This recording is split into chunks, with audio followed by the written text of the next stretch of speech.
Good day, brothers and sisters. This is your host, Job Moraga from Marang Spiritual Ministries. Today, brothers and sisters, I want to talk about an interesting topic. I want to talk about prophecies, personal prophecies that people prophesy to me and the outcome thereof, whether they came to pass or not. But first of all, brothers and sisters, let me be clear about something. I'm not here to pick up a fight whether there are still prophets or not, or whether there are still apostles or not. I know that there are people who believe that the last prophet was John the Baptist. So that is their opinion. I'm not here to debate with them or to argue with them whether that is the truth or not. And secondly, there are people, brothers and sisters, who believe that the era of the apostles ended with Christ when he was still on this earth, when he was still alive before he went to heaven. So, brothers and sisters, whether there are prophets today or whether there are apostles today, I do not know, but I do know something. I do know that for as long as the Holy Spirit is with us, for as long as the Bible is with us, we do have the gift of prophecy. Because the gift of prophecy, brothers and sisters, is at the center of the Bible, is embedded in the Bible. So I wanted to talk about some of the prophecies which several men of God and some women of God gave me. And of course, many of them have come to pass. The first prophecy that I ever received was from Apostle Amu and also from his prophetess wife. They prophesied to me, Apostle Amu in particular, that I am burdened. At that time, I didn't understand what being burdened meant. And secondly, his wife said that she was seeing a forest and then an orchard, first of all. She said, I see an orchard. And then she said, wow, this orchard is growing into a forest. And she said, wow, this forest is growing into like a seashore. Meaning that what she was seeing, a large ministry, global ministry, and I must say that both their prophecies have come to pass. So they run a church somewhere in the south of Johannesburg. I just wanted to take this opportunity to thank both of them. And secondly, I want to thank Senior Pastor Haggai Rizuri. He did prophesy also about this ministry. He told me what this ministry is all about. Let me thank you also, Pastor Haggai.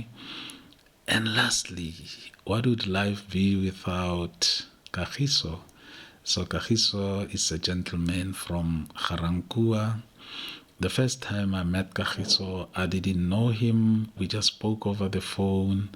And I was supposed to meet him at a certain shopping complex. And as I drove into that complex, he walked in and the Spirit just told me that is Kagiso. So what can I say about Kagiso? Kagiso gave me 3 prophecies which have come to pass.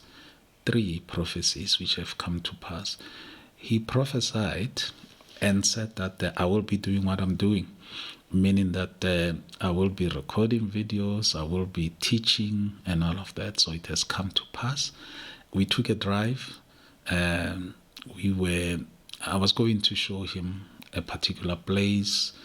And as we were driving there, he screamed at the top of his voice and he asked me, who are these 2?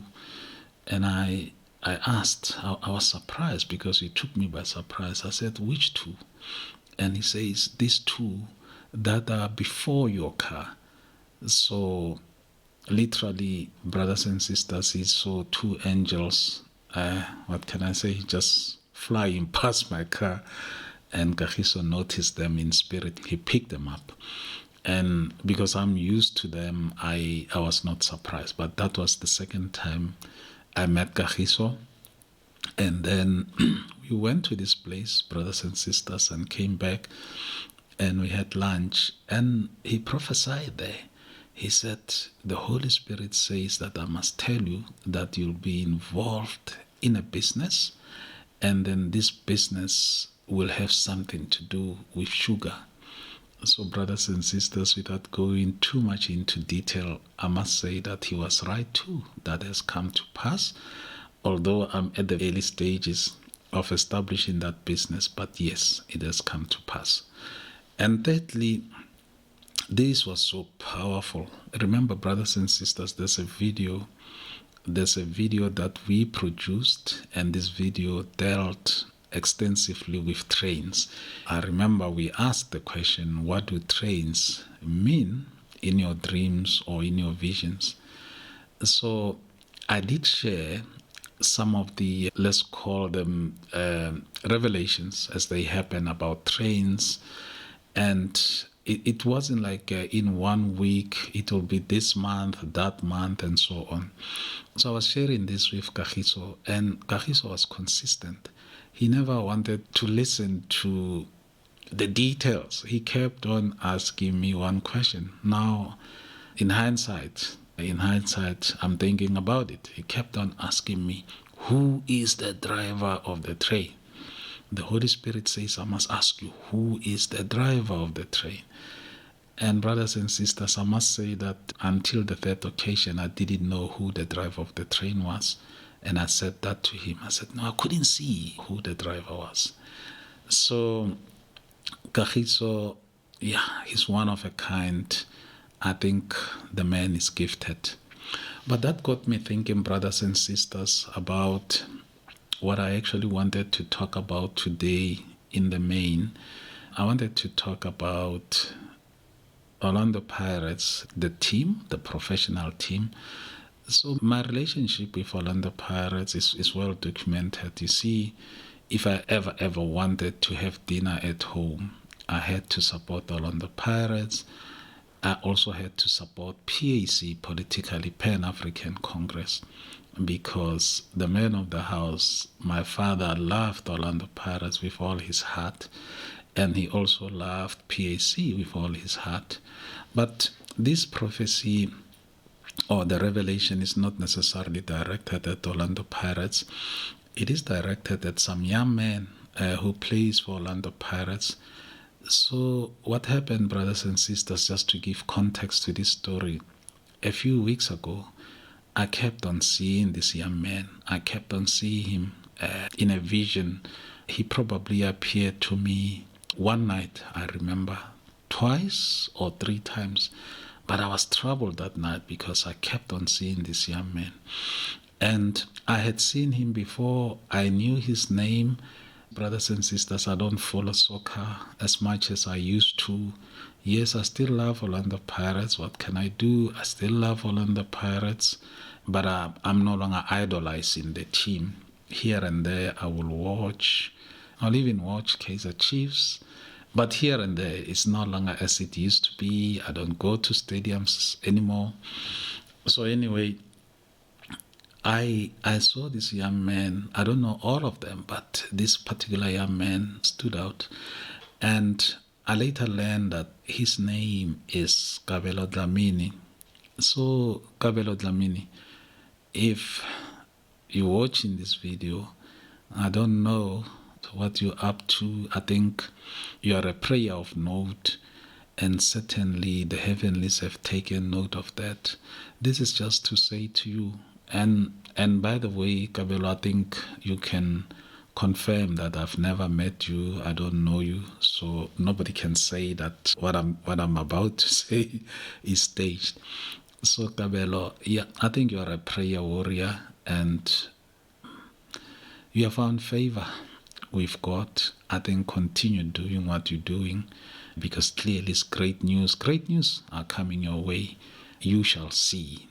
It's hard to share your news with everyone else before I can share them with you, but I hope that one day we will connect and I'll be able to explain more. So that is Kabelo. And brothers and sisters, yes indeed, I've also prophesied to other professional teams. I've told them what I was shown, and it's really up to them whether they take the prophecies that we have given them seriously or not. It is not up to us to burden them time and again about what we have seen. So we wish them well. I want to talk about a political party, and before anybody assumes that it is the ANC, it is not the ANC, but it is a political party in South Africa. This prophecy was supposed to have been given 2 years ago. As usual, are delayed. Brothers and sisters, I tried to work through the proxies, the people who are known to these leaders. I was shut out. I couldn't reach the leaders. So the reason why I wanted to speak to one of the leaders, either the president or the deputy, is not hard to find. I was shown how it's going to end between the two, and I just felt that I needed to inform either one of them or both of them that whatever that is going to happen with them, it has been okayed from above. So, brothers and sisters, the Lord showed me the leader of a party, and he said that the coverage, the spiritual coverage that he gave to this leader of the party has departed from the leader.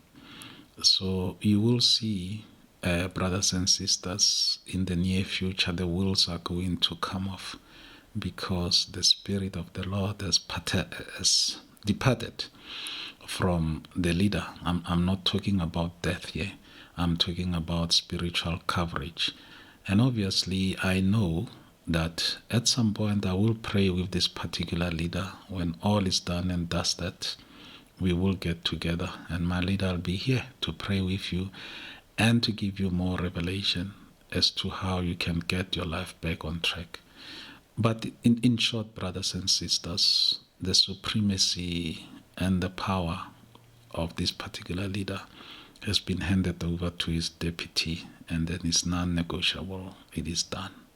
I had to do justice because, as I said in the previous videos, I believe that I am bordering on disobedience because I'm given these revelations for a reason.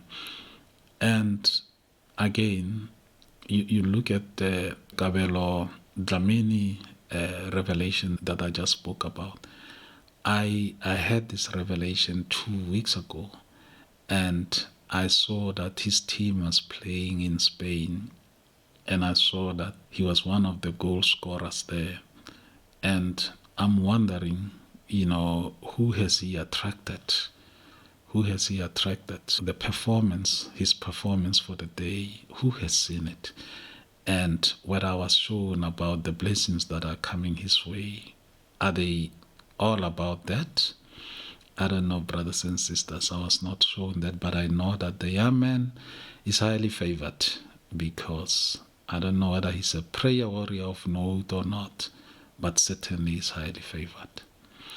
So, brothers and sisters, as we move from the marketplace to the kingdom place, remember, the things of the Spirit looks foolish to an ordinary man and woman. Rather, be naturally foolish to be spiritually wise. Your host from Marang Spiritual Ministries, Job Moraka. Thank you. Goodbye.